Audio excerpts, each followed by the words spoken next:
We're living in some amazing times right now. Metro Atlanta is the home to over 145 different countries, 761 language groups just in the central DeKalb part.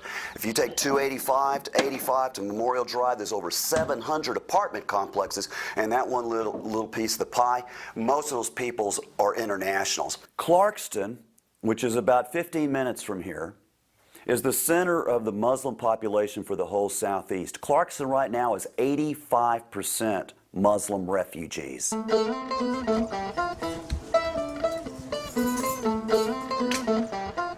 right, so Ahmed, where are you from? I'm from Algeria. Algeria. How long have you been in the States? About 9 years. Just come straight to Clarkston. Yeah. Just from Switzerland in Geneva to Clarkston. It's a huge difference. I was, oh my God, what is this? This is America? Yeah. Where is the building? Where is the? Yeah, it was. Why did you choose Clarkston? Because someone sent me here. They said there is a big community of Muslims, and I just come here. The Muslim culture in Atlanta is active in industry, active in every type of business that you might be involved in here. Incredibly capable in areas of technology and commerce. Most of your Muslim students here at Georgia Tech especially come from India and Pakistan, Turkey, and the Middle East. And so most of these are PhD students. They are the top students from their country. So you're talking about the elite of the elite. These are the top guys here.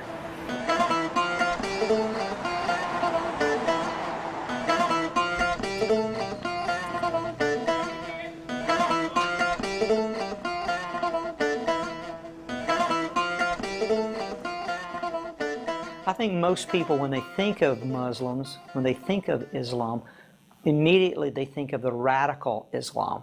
They think of the terrorist. I think every one of us can remember where we were on that Tuesday morning when the news came.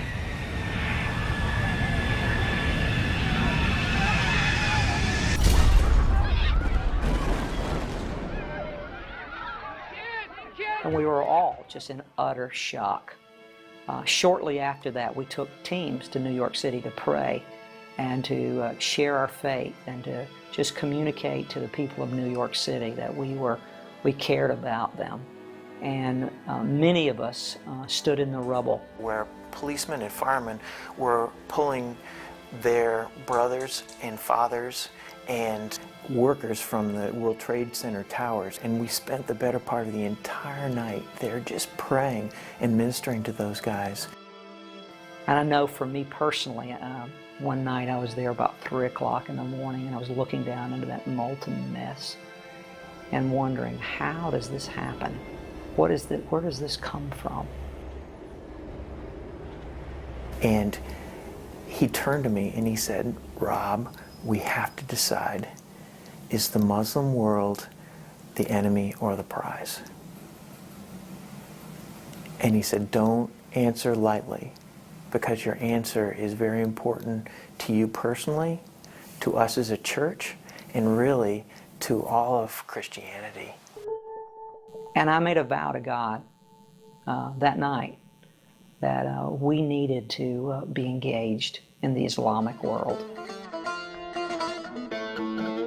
After 9/11, when we realized that Jesus Christ was calling us to reach the Muslim world as the prize, we had to ask ourselves, who are these people? Where are these people? And what is keeping us from reaching them? It occurred to me that what was really on the inside of me is that the Muslim people didn't deserve the gospel or something. I don't know where I got that idea. I prayed for the 1040 window. I knew the Great Commission was for all people, and I knew that. I knew all that. And still was not convicted. I didn't know anything was wrong with me. 9/11 happened. Oh, okay, now I really hated them. They were my enemies. Then I heard myself. I think that was God. How many years had this gone on that I didn't catch that in myself? Many writings have been done in the last few years out of England and other places questioning whether Islam incubates violence. And sadly to say, most of those studies have said that Islam does incubate violence. But by far and away, most Muslims are not violent people. Now, if we go back and look at what happened to them in Bosnia, it was the Christians under Milosevic who was killing the Muslims. So when we go and talk to them, when they hear the word Christian, what they're thinking is, oh, I remember Christians. They're the ones who killed my uncle, and they're the ones who killed my brother. So you can see how that's a big hurdle to overcome. And just like Americans tend to think of Muslims equal terrorists, the ironic part about it is so many of the Muslims feel the same way about Christians because the Christians were the ones that were killing them back home. And it's really going to take, after what they've been going through, the refugees in Clarkston, here at the apartment, what they've gone through in the name of Christianity has been atrocious. And so we need to be another face, present another face of Christianity to them. But it starts with building relationships. 3 letters, consonant, vowel, consonant. Right now we have about 62 kids on our register that come through. Out of that 62, about, I would say, about 45, 48 are Muslim kids. Some people think that the Muslims hate Americans. That's not very true when it comes to the people that are actually living here in America. Most of them are refugees. They are here because if they were back home in Afghanistan or Iraq or Iran, they would be killed because they're on the wrong end of the political fence. Well, like, do you believe in heaven and stuff like that? Yeah. How do you get to heaven?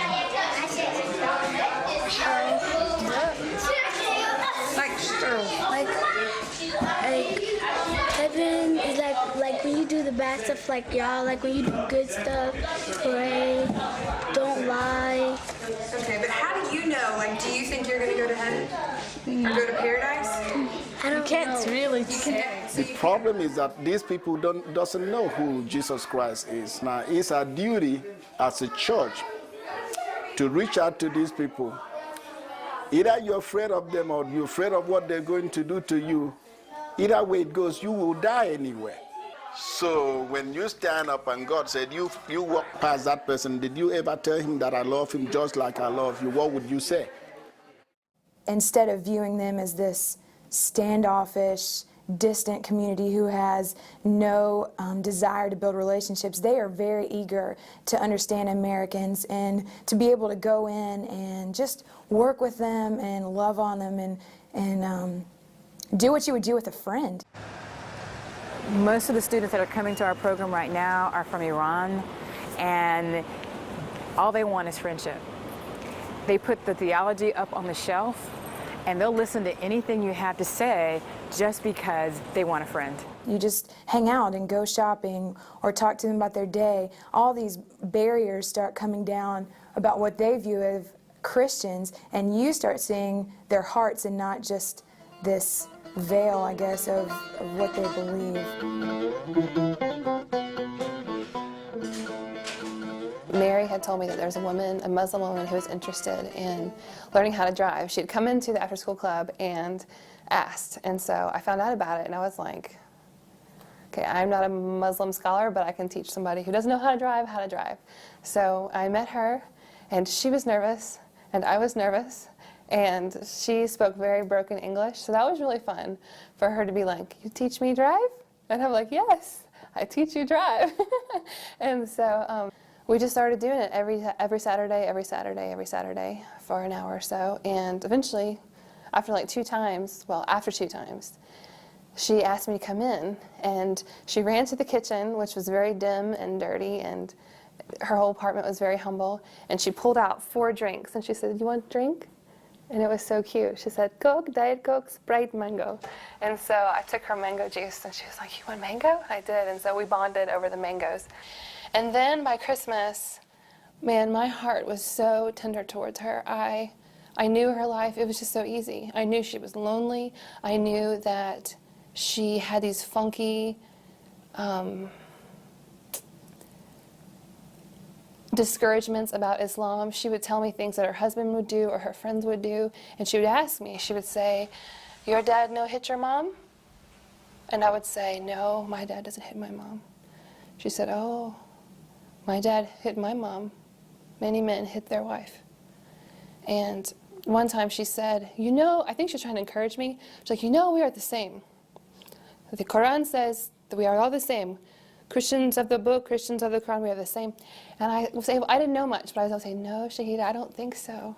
I don't think that Allah of the Quran is the same as Jesus in the Bible." And we would talk about it. And she would look at me and she would think, and it was a very simple way to talk about the Lord. And then Christmas came, and she was very excited, and she called me 5 times, and she wanted me to come by and see her because she had something for me. And so I came by. It was not a driving day. It was just a special day. And she came out, and she was smiling, smiling, smiling, and she reached inside her pocket, and she said, "I have something for you, my friend."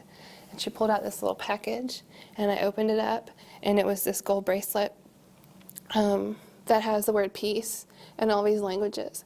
And I don't know where she got the money from because her husband wouldn't give her money for things for herself at all. But it says peace in English, it says peace in Arabic. And she gave it to me, and she was crying, and I was crying. And it was very sweet, special time. I love you, you are my hope. All of those barriers melt away when we look at other people and understand that they were made by our God in His image. You probably have someone living in your neighborhood who is a Muslim. Go out of your way, take that person to dinner, invite that person to dinner. You are beautiful. Is the Muslim world the enemy or the prize? You are beautiful. You are beautiful. And so we need to present another face of Christianity to them. Beautiful. You are beautiful. Did you ever tell him that I love him just like I love you? What would you say?